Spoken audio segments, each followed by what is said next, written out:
Break के बाद आपका एक बार फिर से स्वागत है। आप देख रहे हैं शतरंज के खिलाड़ी, और शतरंज के खिलाड़ी में आज हमारे मेहमान हैं कांग्रेस पार्टी के प्रवक्ता राशिद अल्वी साहब, जिनसे हम जानने की कोशिश कर रहे हैं कि एक के बाद एक आ रहे संकटों का उनकी पार्टी किस तरह से मुकाबला कर रही है। राशिद साहब, आपका एक बार फिर से स्वागत है कार्यक्रम में। अन्ना हजारे की टीम का कहना है कि जो भी स्टैंडिंग कमेटी का फैसला बदला है वो राहुल के दबाव में बदला है, क्योंकि राहुल गांधी ने ये कहा था कि संवैधानिक दर्जा होना चाहिए, वो तो उन्होंने मान लिया, बाकी चीज़ें जस की तस हैं। कांग्रेस पार्टी की लाइन को आप टो कर रहे हैं, उसमें कहीं कुछ ऐसा नहीं दिख रहा है कि आपने जो सेंस ऑफ हाउस दिया था उसको भी आपने कंसीडर किया, केवल राहुल गांधी आपके लिए सब कुछ है। देखिए, मुझे बहुत तकलीफ़ है अन्ना जी के इस बयान पे कि राहुल जी के दबाव पे ऐसा हो रहा है। अगर मैं ये मान भी लूँ कि राहुल गांधी जी का दबाव था, तो अभिषेक और राहुल जी के बीच की बात अन्ना जी तक कैसे पहुंच गई कि राहुल जी ने दबाव डाला अभिषेक पे। एक ऐसी शख्सियत जिसे जो अपने आप को महात्मा गांधी के बराबर रखती हो, जिनके लोग ये कहते हों कि ये पार्लियामेंट से भी बड़ी शख्सियत है, वो इतनी छोटी बात करेंगे, उससे तकलीफ होती है। ये कहना बिल्कुल बेबुनियाद नहीं, है। उन्हें इस बातचीत का तो पता नहीं चला, लेकिन तो जिस तरह की रिपोर्ट आई, देखिए, मैं यही उसमें राहुल इफेक्ट तो दिखता है। नहीं, मैं इसीलिए कहता हूं कि वो लोग सिर्फ राजनीति कर रहे हैं। अगर वो प्रधानमंत्री का नाम लें तो अभी मेरी समझ में आता। स्टैंडिंग कमेटी पार्लियामेंट की है, कांग्रेस पार्टी की नहीं है।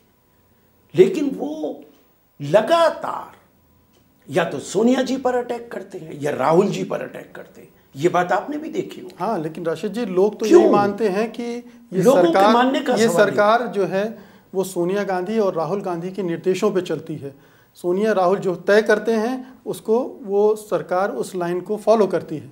देखिए, सरकार अपना काम करती है, सोनिया जी अपना काम करती हैं। लोग क्या सोचते क्या नहीं सोचते ये अलहदा बात है, लेकिन एक ऐसी शख्सियत जो इतना बड़ा मूवमेंट चलाने की कोशिश कर रहे हैं, वो इस तरीके की बात कहें तो ये बहुत दुर्भाग्यपूर्ण है। क्यों राहुल गांधी को टारगेट किया जा रहा है आपके हिसाब से? क्यों राहुल गांधी को का नाम ले रहे हैं अन्ना हजारे और दूसरे लोग? देखिए, सिर्फ राजनीति है। जंतर मंतर पर जो राजनीतिक दल इकट्ठा हुए, किस तरह की राजनीति? क्या वही कह रहा हूं, जंतर मंतर पर जो लोग इकट्ठा हुए वो एक के बाद एक वही लोग थे जो सोनिया जी और राहुल जी के खिलाफ भाषण दे रहे थे, कांग्रेस पार्टी के खिलाफ बोल रहे थे। जितने दलों बुलावा तो आपको भी गया होगा, बुलावा तो आपको भी गया था। नहीं, ये तो हम जानते हैं कि हमें बुलावा आया था, लेकिन हम बार बार ये बात कह रहे हैं कि जंतर मंतर पर लोकपाल की बहस नहीं हो सकती है। लोकपाल की बहस पार्लियामेंट के अंदर होगी। आप पार्लियामेंट की बहस अगर जंतर मंतर तो कहीं भी हो सकती है, सड़क से लेकर संसद तक कहीं भी बहस हो सकती है, लोग चर्चा कर सकते हैं, उस पर वाद विवाद हो सकता है, इसमें तो कोई बुराई नहीं। आप कैसे इसे संसद का अपमान बता रहे हैं? देखिए, मैं इसलिए बता रहा हूं कि लोकपाल बिल पार्लियामेंट के अंदर आने वाला है, आ चुका है, इंट्रोड्यूस हो चुका है, बहस पार्लियामेंट के अंदर होनी है। उससे पहले आप कहीं तमाम राजनीतिक दलों को बुलाकर और बहस करें और कांग्रेस पार्टी को निशाना बनाएं, राहुल जी और सोनिया जी को निशाना बनाएं, तो ये राजनीति नहीं है तो क्या है? कांग्रेस घबराई हुई है क्या? इस तरह की गोलबंदी जो हो गई है उससे घबराई हुई है? कांग्रेस इसलिए नहीं घबरा सकती कि हमारा ये सरकार बनाने का दूसरा मौका है। 2004 में बनाई, 2009 में देश के लोगों ने दोबारा हमें मौका दिया, और इसके बाद जितने चुनाव हुए उन चुनावों में ज़्यादातर हम जीते। अपोजिशन का इख्तियार नहीं है कि जंतर मंतर पर बैठ के हमको ब्लैकमेल करें। ये अपोजिशन को संविधान हक नहीं देता कि पार्लियामेंट को ना चलने दे। अगर हम गलतियां कर रहे हैं, चुनाव आएगा, जनता के बीच जाइए, जनता फैसला करेगी। राशिद साहब, ये बताएं कि इतने बड़े बड़े मसले होते हैं और ना राहुल गांधी कुछ बोलते हैं उन पर, ना सोनिया गांधी कुछ बोलती हैं, ऐसा क्यों है? पार्टी की जो सर्वोच्च लीडरशिप है ऐसे मसलों पर मौन क्यों धारण कर लेती है? देखिए, ये गलत है, ये भी एक प्रोपेगेंडा है। हर पार्टी का स्पोक पर्सन होता है, वो पार्टी के ख्यालात, पार्टी के व्यूज़, पार्टी की राय सामने रखता है, और कोई बहुत ज़रूरी होता है तो पार्टी की लीडरशिप भी बोलती है। लेकिन हर मसले पर आप ये एक्सपेक्ट करें ये बात मैं बहुत सुन रहा हूं, जो बात आप कह रहे हैं, इसे बहुत प्रोपेगेट किया जाता है। क्यों नहीं बोल रहा है इस मुद्दे पर, क्यों नहीं बोल रहा है इस मुद्दे पर, क्यों नहीं बोल रहा है?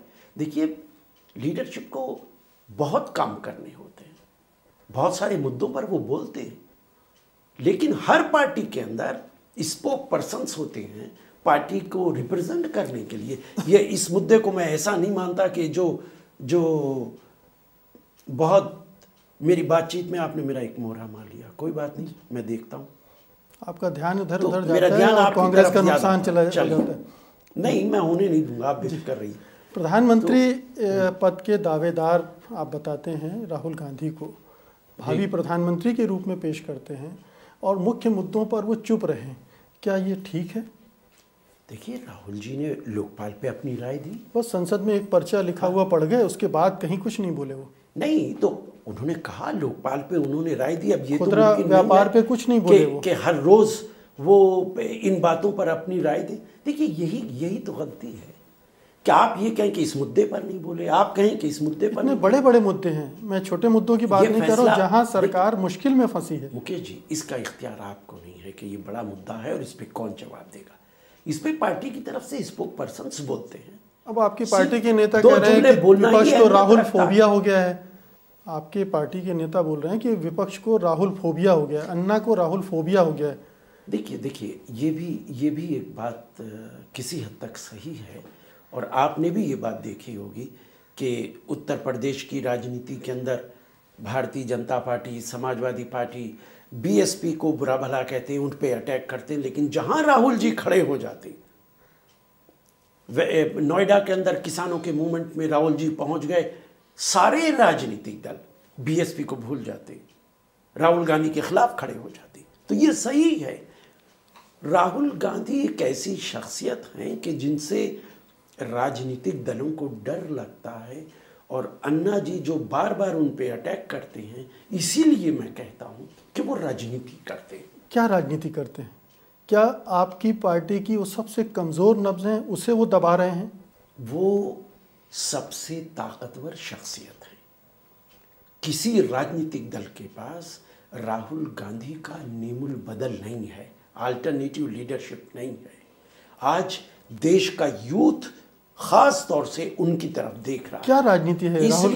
इसलिए अन्ना हजारे की राजनीति का जिक्र किया आपने, अन्ना हजारे की राजनीति का जिक्र किया जी, क्या राजनीति हो सकती है इसके पीछे? इसके पीछे यही राजनीति हो सकती है। भारतीय जनता पार्टी जो जबान बोलती है, आप एक बात बताइए, अन्ना जी ने चिट्ठी लिखी अडवाणी साहब को, क्या आपने हमें मदद की, आपका शुक्रिया अदा करते हैं।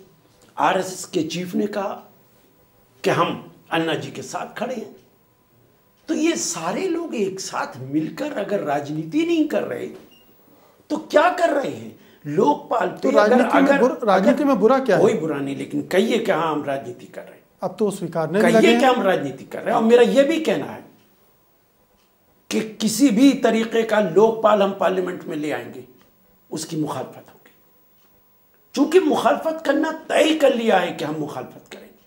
राशिद साहब, आपसे बातचीत का सिलसिला जारी रखेंगे, लेकिन फिर से वक्त हो चला एक छोटे से ब्रेक का। लेकिन आप कहीं मत जाइएगा, राशिद साहब से बहुत ही दिलचस्प बातचीत हो रही है और वो अपनी पार्टी की नीतियों और दिशाओं को खोलते जा रहे हैं धीरे धीरे, और दूसरे जो उनका विरोध कर रहे हैं उनकी राजनीति को भी अंदर झांकने का एक मौका दे रहे हैं। आप बने रहिए हमारे साथ, हम फौरन लौटते हैं।